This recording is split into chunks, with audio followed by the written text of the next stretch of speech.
Mesdames, Messieurs, bonsoir.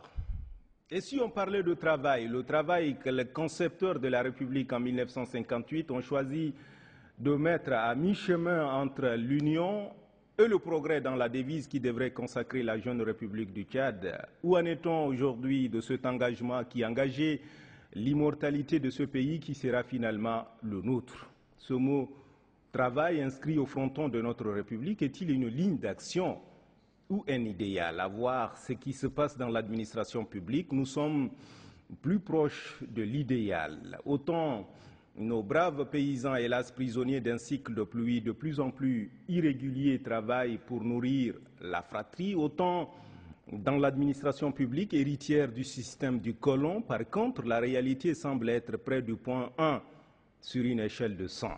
Aux côtés de ceux qui viennent au bureau, mais qui usent des infrastructures de l'administration publique pour travailler à leur propre compte, il y a nombreux ceux-là qui taillent la bavette et qui versent finalement dans la subversion. Il y a aussi d'excellentes compétences qui pourrissent sous l'ombre des grands arbres des ministères, victimes expiatoires des managements malhabiles, des directeurs et chefs de service sans scrupules, réfractaires et allergiques à l'expression des compétences. Combien sont les départements ministériels qui n'ont aucune idée du nombre de leurs agents? Combien sont ceux qui émargent sur le budget de l'État sans rien faire de concret du 1er au 30 du mois? Dans l'arrière-pays, la situation est tout simplement épouvantable. Le simple fait de passer tôt le matin par la résidence du gouverneur, du préfet ou du sous-préfet vaut pointage et justifie à la fin du mois un salaire. Théoriquement, au Tchad, nous avons une semaine de 37 heures de travail, mais si on devrait évaluer pour chacun de nous le temps réel de travail déduit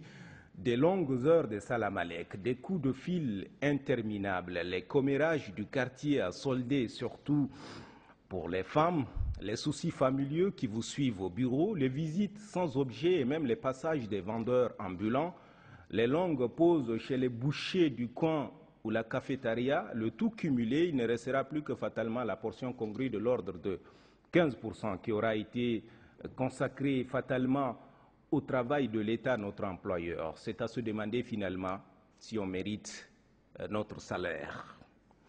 Alléluia. Et nous sommes les premiers à nous plaindre du degré de développement de notre pays, comme s'il y aura des extraterrestres pour faire notre bonheur. Il faut bien, à un moment de sa vie, savoir ce qu'on veut. Nul ne doit fort heureusement se prévaloir de ses propres turpitudes. Sur l'ensemble de l'administration publique enquêtée, y compris les grandes institutions, il n'y a aucun mécanisme de mesure et d'évaluation des performances. Tout se passe dans la plus grande routine, la plus maladive qu'elle soit. La gare, la gestion axée sur les résultats implémentés depuis 2008 dans les institutions internationales attend toujours aux portes de l'administration publique tchadienne. Et pourtant, le pays a souscrit aux engagements internationaux à l'image du MAEP, le mécanisme africain d'évaluation par les pairs, qui se veut un outil de promotion et de renforcement des normes de gouvernance et de bonnes pratiques administratives et de gestion. Alors qu'à la base déjà, c'est la nuit sombre. A contrario, la bonne vieille pratique de la rédaction des rapports, qui a le mérite de la traçabilité des actions qui existaient déjà, jadis, est aujourd'hui de plus en plus rarissime. Ceci expliquant cela, la mémoire institutionnelle de la plupart des départements ministériels et collectivités décentralisées, à quelques rares exceptions près, si tant est qu'elle existe, reste méconnue des principaux responsables. De plus, les informations pointues produites par le réputé sérieux INSED, Institut national de la statistique, des études économiques et démographiques, sont méconnues des administrations publiques. Rares sont celles qui en demandent, a fortiori s'en servent dans leur programmation. Nous sommes l'un des rares pays au monde à ne pas disposer d'un centre d'analyse et de veille stratégique. Comment envisager la croissance sans tenir compte des fondamentaux? L'urgence, aujourd'hui, me semble-t-il, est une réforme de l'administration publique.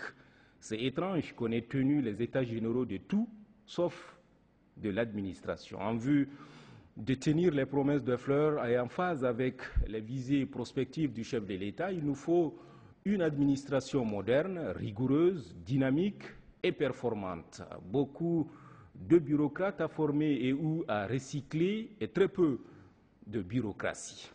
vivement lundi prochain.